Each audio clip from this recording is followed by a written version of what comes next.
Copa do Mundo no Brasil. Começa hoje o maior evento esportivo do planeta. Agora é uma só torcida que veste verde e amarelo e concentra toda a emoção na expectativa do Hexa. Hoje é 12 de junho e está no ar mais uma edição do Espaço PUC, o programa que leva os assuntos da universidade até você.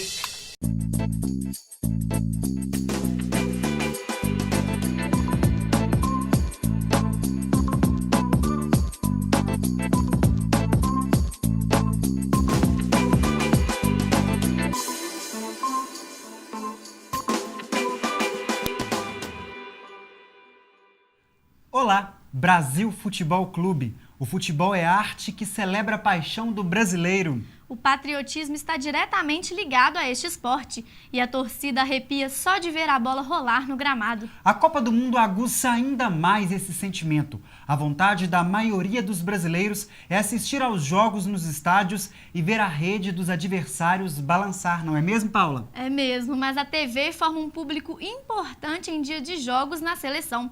Um só jogo de futebol consegue captar a atenção de milhares de telespectadores e os níveis de audiência comprovam isso. E a paixão nasce no berço. A cultura da pátria de chuteiras passa de pai para filho. Pois é, Daniel, e o orgulho de ser brasileiro se volta ao futebol. Durante a Copa do Mundo, 11 pessoas são o Brasil. E em Belo Horizonte não podia ser diferente. O Mineirão vai sediar jogos de várias e diferentes seleções. Agora, a ansiedade já começa a dar lugar às emoções dos jogos. Que soe o apito e haja coração. A pátria de chuteiras. O Brasil recebe o maior evento de futebol do mundo. Em Belo Horizonte, o Mineirão será palco de um grande espetáculo. A cidade se enche aos poucos de turistas ansiosos para ver a bola rolando no país do futebol. Gustavo veio direto do Chile para Belo Horizonte para ver a seleção que vai treinar aqui em BH.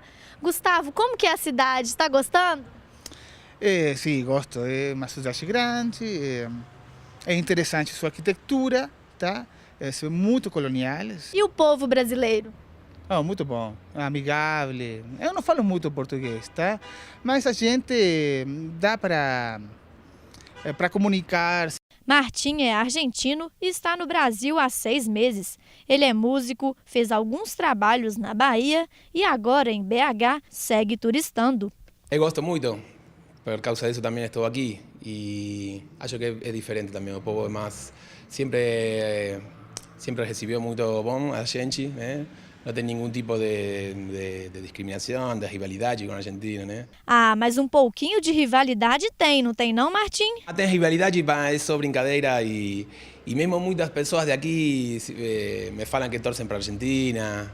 E não tem problema com isso. Considerado motivo de orgulho, o futebol ocupa um espaço singular e privilegiado na vida dos brasileiros. Este ano, o país vai receber o maior evento esportivo do mundo. E aqui na cidade de Sabará, várias ruas representam as seleções que vão participar da Copa. Na esquina com a Rua Japão, por exemplo, se encontra a Rua Itália e ali mais para frente, a Rua Espanha. São verdadeiras nações unidas, representadas em um só bairro. Inglaterra, Uruguai, Estados Unidos. Essas e mais 29 seleções vão brigar por um único e desejado troféu. E aqui no bairro das Nações Unidas, a Rosângela mora na rua? Itália. E na Copa do Mundo, para qual time que a senhora vai torcer? Brasil, claro. Na Itália, não? Não dá, né? O senhor mora em qual rua? Alemanha. E na Copa do Mundo vai torcer para quem? Brasil, claro, né? Na Alemanha, não? Alemanha não. Eu só moro na rua Alemanha, mas no Brasil é Brasil. O Itália. E na Copa do Mundo vai torcer para quem? Para ninguém. Qual rua que você mora? Na Grécia. E vai torcer para a Grécia na Copa do Mundo? Não sei. Durante a Copa, 11 jogadores representam uma nação inteira. O Brasil Futebol Clube entra em campo. Mas será que os brasileiros sentem mesmo orgulho de sua pátria? Muito. Se eu tivesse que morrer e nascer de novo, eu queria voltar para minha Belo Horizonte, para minha Minas Gerais, para o meu Brasil. Sinto sim, ó. Por quê? O país que a gente vive, né, é o melhor, para mim é o melhor que eu acho. Brasil é tudo. Vou torcer para a Alemanha, eu quero que o Brasil perca. A gente tem que torcer um pouquinho pro Brasil, né? Tá animado com a Copa do Mundo? Um pouquinho. Tô nervosa. Por quê? Ai, porque tem, igual o senhor falou, porque tem muitos ladrões que entram na casa dos outros. Então, assim, por mim, eu acho que vai acontecer uma tragédia.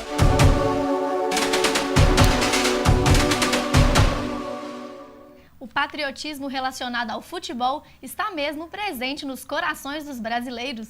Mas será que isso sempre foi assim? Porque a maioria da população ainda relaciona o futebol ao orgulho de ser brasileiro. Nada melhor do que conversar com quem entende do assunto. Por isso, recebemos hoje no estúdio Euclides Guimarães, sociólogo e professor da PUC Minas. Euclides, muito obrigada pela participação. Seja bem-vindo. Muito obrigado por ter reservado um tempo para conversar com a gente aí hoje, dia de estreia do Brasil na Copa do Mundo, dia de estreia da Copa do Mundo, né, Paula? Exatamente. Euclides, essa paixão pelo futebol foi sempre assim? O brasileiro sempre gostou muito do futebol, como é hoje? Foi uma identificação muito rápida que aconteceu nas primeiras décadas em que o futebol foi introduzido no Brasil, né?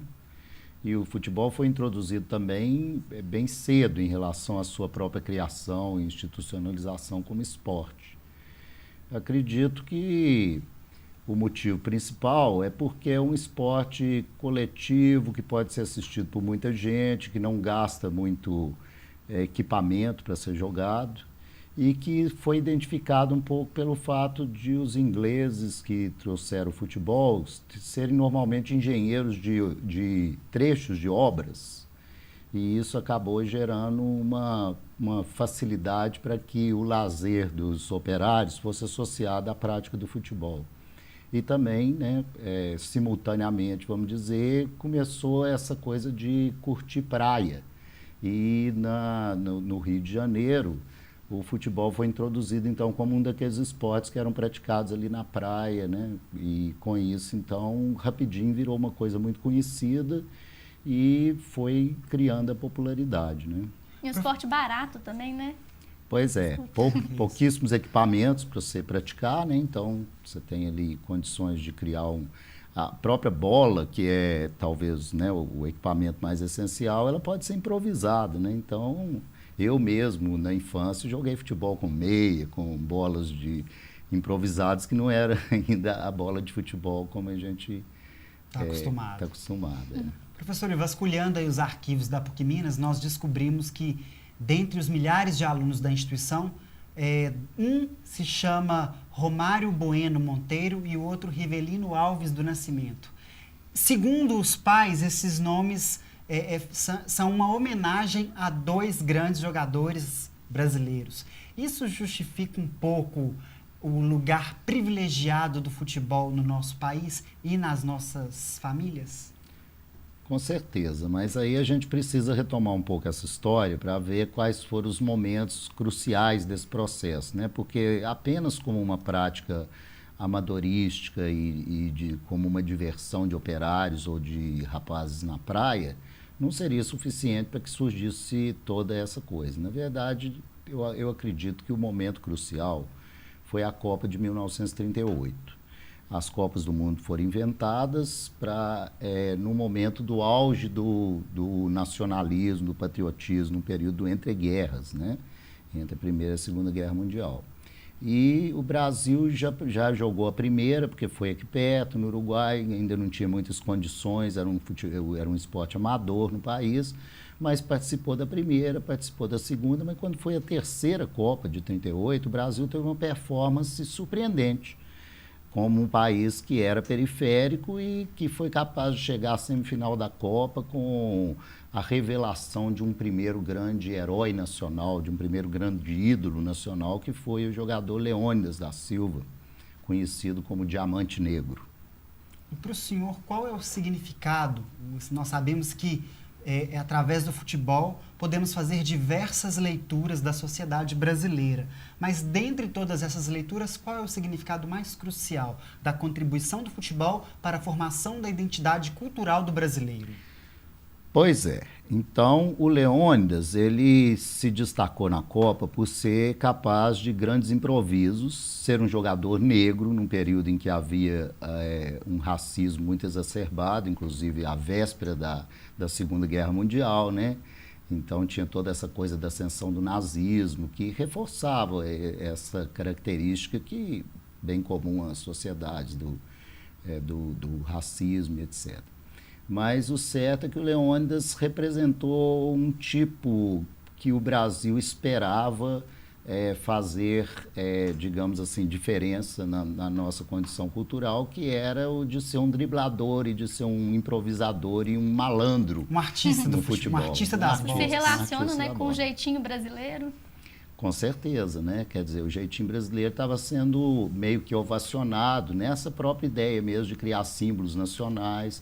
E outro grande fator aí foi o rádio, né? Ou seja, vocês, jornalistas, tiveram um papel importante nessa, digamos, operação intelectual pela qual o drible e algumas características do futebol, né, foram elevados à condição de arte e, ao mesmo tempo, essas características serem identificadas com a tradição da cultura brasileira, né?